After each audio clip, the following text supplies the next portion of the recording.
Hello दोस्तों, एक बार फिर से आप सभी का हमारे YouTube चैनल HSC टिप्स में स्वागत है।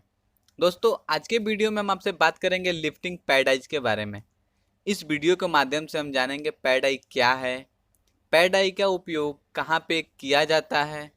फिर हम बात करेंगे पैडाई के सेफ वर्किंग लोड के बारे में कि कैसे हम आइडेंटिफाई कर सकते हैं कि एक पैडाई उसकी कैपेसिटी क्या है। ठीक है, इसके बारे में हम डीपली में आपको जानकारी बताएंगे कि कितना थिकनेस होना चाहिए तो जाके उसका सेफ वर्किंग लोड क्या होगा, कितना होल होता है उसका, कितना उसकी लेंथ होती है, कितना विड्थ होती है, तो उसका सेफ वर्किंग लोड निकलता है। ठीक है, इसके बारे में हम अच्छे तरीके से आपको बताएंगे। देन आफ्टर हम बात करेंगे किसी मटेरियल को अगर उठाने का है तो उसकी कैपेसिटी कितना होगी, डैट मीन्स उसका वेट कितना होगा, कैसे आइडेंटिफाई करते हैं, एंड देन कितने टन का पैडाई का हम वहाँ पे यूज करेंगे कि उस मटेरियल को सेफली हम उठा सकते हैं। तो इस वीडियो के माध्यम से हम ये सारा इंडेक्स कवर करेंगे। तो आइए वीडियो को सीधे स्टार्ट करते हैं। दोस्तों, वीडियो स्टार्ट करने से पहले आपसे रिक्वेस्ट है, अगर आपने अभी तक हमारे चैनल को सब्सक्राइब नहीं किया है तो कृपया इसे सब्सक्राइब करें ताकि आने वाले वीडियो का नोटिफिकेशन आपको प्राप्त हो। तो आइए वीडियो को सीधे स्टार्ट करते हैं और बात करेंगे व्हाट इज पैडाई। पैडाई एक प्रकार का लिफ्टिंग इक्विपमेंट होता है जिसका मेन उद्देश्य एक पॉइंट प्रदान करना होता है जिस पर सीधे या डिसाइकल के द्वारा किसी रस्सी या तार को बांधा जा सके। इसका उपयोग किसी वस्तु या किसी भार को उठाने के लिए किया जाता है। अब हम बात करेंगे पैडाई का उपयोग कहाँ पे किया जाता है, आइए जानते हैं। देखिए, पैडाई का उपयोग हम वहाँ पे करते हैं जहाँ पे किसी मटेरियल को उठाने के लिए कोई लिफ्टिंग पॉइंट नहीं होता है। जैसा कि आप समझ सकते हैं कि हमें किसी मटेरियल को उठाने का है, जैसा कि आप इमेज में देखिए, यह एक प्लेट है। ठीक है, इसको अपने को हाइट पे उठा के लेके जाने का है। तो हम इजीली इसको उठाने के लिए और इसका इंस्टॉलेशन करने के लिए दो पॉइंट पे पैडाई का उपयोग किए हैं। ठीक है, इससे क्या होगा, इसको हम आसानी से उठा सकते हैं। अर्थात कि अगर हम साधारण भाषा में कहें तो पैडाई का उपयोग हम वहाँ पे करते हैं जहाँ पे कोई लिफ्टिंग पॉइंट नहीं होता है, जिसमें हम अपना स्लिंग या डिसाइकल को लगा के उस मटेरियल को उठाएं। ठीक है, जैसा कि आप इमेज देखिए, ये सारे पॉइंट्स में कोई पॉइंट नहीं था, हमको इसको उठाने में असुविधा होगी, इसलिए इसमें पैडाई का उपयोग करके इसको अपनी सुविधा के लिए आसानी से हैंडलिंग करने हेतु पैडाई का उपयोग किया जाता है। Okay, clear. अब हम बात करेंगे पैडाइज के सेफ वर्किंग लोड के बारे में। डैट मीन्स अगर कोई पैडाई है तो उसकी कैपेसिटी क्या है, हम कैसे आइडेंटिफाई कर सकते हैं। देखिए, हर एक पैडाइज के लिए अलग अलग डिफरेंट डिफरेंट प्रकार के उसकी कैपेसिटी होती है। इसकी जो कैपेसिटी होती है उसके जो होल होता है उस पर निर्भर करता है। डैट मीन्स कि वो कितना तनाव सहन कर सकता है, कितने पे वो मुड़ सकता है, कितना कैपेसिटी तक वो लोड पे वो मुड़ सकता है, कितना लचीलापन वो बर्दाश्त कर सकता है। ये सब चीज़ों पे वो निर्भर करता है। उसके थिकनेस पे निर्भर करता है कि उसकी थिकनेस कितनी है तो वो कितने टन का होगा। दोस्तों, हम यहाँ पे कुछ आपको एग्जाम्पल शो कर रहे हैं जिसमें हम आपको बताएंगे कि जो सेफ वर्किंग लोड होता है पैडाई का, उसके लिए कितना हाइट का आपका मटेरियल होना चाहिए, कितना उसका होल होना चाहिए, कितना उसकी थिकनेस होनी चाहिए, और साथ ही जानेंगे जो उसका रेडियस होता है कि कितने रेडियस में अगर हम किसी पैडाइज को बना रहे हैं तो कितना उसका रेडियस होना चाहिए। एक एक चीज़ को थोड़ा बारीकी से यहाँ से समझिएगा, बहुत ही थोड़ा डीपली समझेंगे तो यहाँ पे आपको समझ में आएगा। जैसा कि आप अब इमेज में देखिए, यह एक टन का पैडाई है जिसका जो हाइट है वो 120 mm है और विड्थ भी इसका 120 mm है। ठीक है, जो भी पैडाई होता है वो इस प्रकार का अगर पैडाई है जो आप इमेज में देख रहे हैं, इसका जो विड्थ और हाइट दोनों एक समान होते हैं। और जब भी हम किसी पैडाई का सेंटर लेते हैं तो वो इसके सीधे हाफ होता है और वहां से हम इसके रेडियस की नाप लेते हैं। जैसा कि आप इमेज में देख रहे हैं, इसका जो रेडियस है 60 mm है और इसका जो होल होता है उसका जो डाया है 50 mm है और इसकी थिकनेस 12 mm की है। तो इस प्रकार से एक पैडाई का निर्माण किया जाता है। Okay, clear. जब हम पैडाई का निर्माण कर लेते हैं तो उसके बाद इसका टेस्टिंग होता है। जो हमने आपको बताया था ना कि इसकी बियरिंग कैपेसिटी चेक होती है, इसका शियरिंग स्ट्रेस चेक होता है, इसका टेंसाइल स्ट्रेस जो होता है ये सब चेक होता है। ठीक है, जब ये चेक हो जाता है तो जाके हम इसको अपने किसी भी मटेरियल पे फिक्स करते हैं। देन आफ्टर जब हम इसको वेल्डिंग कर लेते हैं उसके बाद से इसका टेस्टिंग होता है, एक एमपीआई टेस्ट होता है।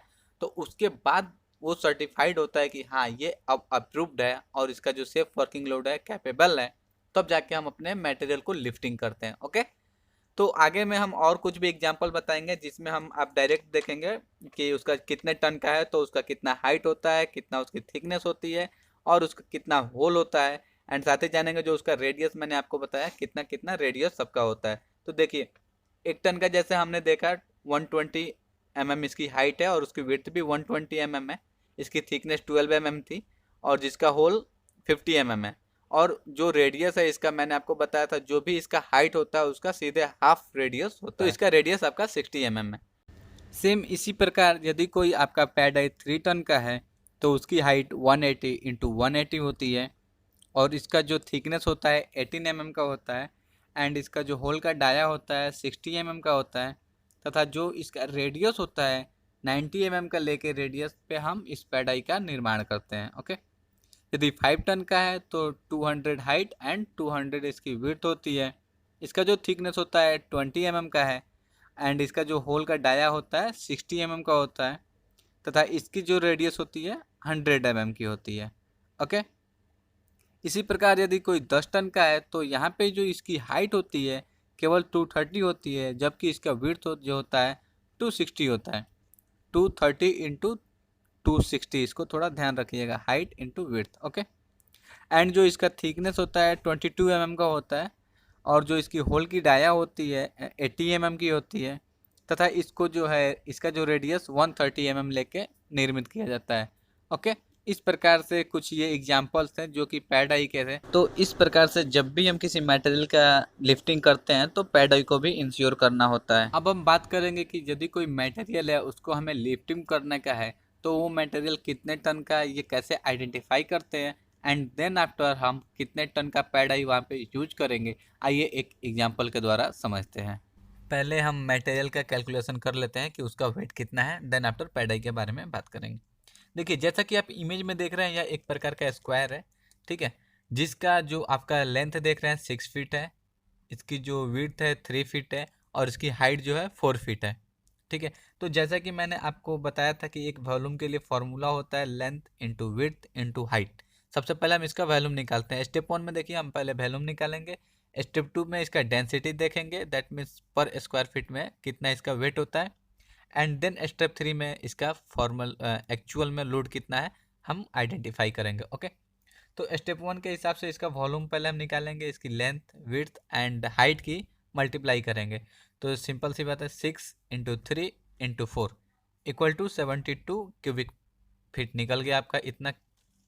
देन आफ्टर अब हम सेकंड में देखेंगे, स्टेप 2 में एक ऑलरेडी एक चार्ट है जिसमें कि डेंसिटी हर एक मेटल का या फिर कोई भी मटेरियल उसका डेंसिटी क्या होता है।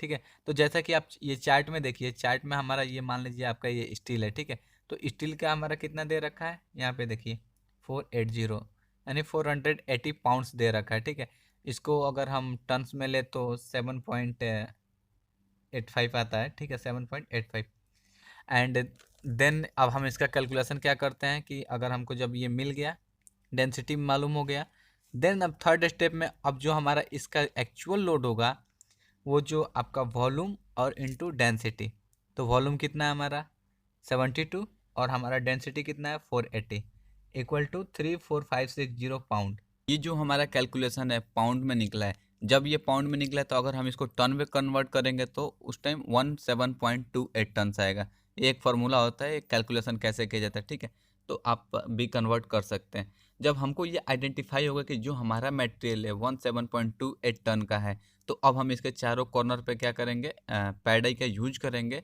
ठीक है, अब ये पैडाई कितने कितने टन का हम चारों कॉर्नर पे यूज कर रहे हैं, ये हमारा मटेरियल के हिसाब से जब 17.28 है तो सेफ्टी फैक्टर को लेते हुए हम इससे ज़्यादा कर लेंगे तो हम यहाँ पे 20 टन का ले सकते हैं। ठीक है, तो यानी 5 टन का हिसाब से 4 पैडाई अगर हम यूज करते हैं तो हम इस लोड को सेफली हैंडलिंग कर सकते हैं, डैट मीन्स लिफ्टिंग कर सकते हैं। ओके, आगे हम वीडियो में आपसे बात करेंगे जो कोई भी प्रकार का मटेरियल में डिफरेंट डिफरेंट प्रकार का मटेरियल, कोई गोलाकार है कोई पाइप्स है, तो उसका कितना कितना लोड कैसे निकलता है, उसका जो डिफरेंट डिफरेंट फार्मूला सब हम बताएंगे। अभी हम यहाँ पे पैडाई को लेके मोस्टली यहाँ पे आए थे, इसलिए केवल अभी पैडाई के बारे में बात कर रहे हैं। नेक्स्ट देखिए, सपोज डेट मान लीजिए यहाँ पे एक प्लेट है, जिस प्लेट की जो लेंथ है 6 फीट है और इसकी विड्थ है 5 फीट है और इसकी जो थिकनेस है मान लीजिए 2 इंच है। ठीक है, जैसा कि आप इमेज में देख रहे हैं हमारे ग्राफ के द्वारा जो है, इसका जो हम वेट निकालेंगे सेम वही formula, length into width into जो इसकी थिकनेस है, अब यहाँ पे हम थिकनेस लेंगे। ठीक है, और इसकी जो डेंसिटी है, डेंसिटी सेम टू सेम जो हमारा स्टील का डेंसिटी कितना मैंने आपको बताया था पिछले वीडियो में, पिछले टॉपिक पे 480 पाउंड। ठीक है, तो सिंपल से कैलकुलेशन वही करेंगे, 6 × 5 × 2 इंच को जब हम यहाँ पे आपका कन्वर्ट करेंगे इसको फीट में तो 0.166 आएगा, ठीक है। और इंटू जो हमारा स्टील का डेंसिटी होता है कितना होता है 480 पाउंड, ठीक है। तो अब हम इन सब का मल्टीप्लाई करेंगे तो कितना आएगा 14878, इतना हमारा पाउंड में ये जो है कि निकला, ठीक है। अब हमारा जो पाउंड है इसको हम सिंपल भाषा में जब टन में कन्वर्ट करेंगे तो जस्ट 7.439 टन। तो यहाँ पे जब हमारा ये कैलकुलेशन निकला 7.439 टन, तो सिंपल अब हम यहाँ पे थिंकिंग कर सकते हैं कि ये हमारा जो है लगभग 8 टन का हमारा मटेरियल है। अगर हमको इसको लिफ्टिंग करना है, सेफली लिफ्टिंग करना है, तो मे बी 2 टन भी यूज कर सकते हैं, या फिर 2 टन से एबव हम कोई भी अपना पैड आई लगा के अगर 4 कॉर्नर पे अगर यूज कर रहे हैं तो 2 टन का ऐसा लगा सकते हैं। यदि अगर 2 कॉर्नर पे लगा रहे हैं तो सिंपली 5 टन का भी या फिर 4 का भी लगा सकते हैं। इसको सिंपल भाषा में आप समझिए कि जो भी हमारा मटेरियल का लोड है उससे ज़्यादा का हम पैड आई लगाएंगे और अपना लिफ्टिंग सेफली कर सकेंगे। ओके तो दोस्तों इस प्रकार से मैंने अपना सारा इंडेक्स इस वीडियो के माध्यम से कवर किया। मैं आशा करता हूं कि यह वीडियो आपके लिए यूजफुल था। तो कैसा रहा यह वीडियो कमेंट बॉक्स में अवश्य बताएं, और साथ ही अगर आपने अभी तक हमारे चैनल को सब्सक्राइब नहीं किया है तो कृपया इसे सब्सक्राइब करें ताकि आने वाले वीडियो का नोटिफिकेशन आपको प्राप्त हो। तो दोस्तों मिलते हैं हम आपसे अगले वीडियो में एक नए टॉपिक के साथ। तब तक के लिए आप अपना और अपने टीम का ख्याल रखें। धन्यवाद।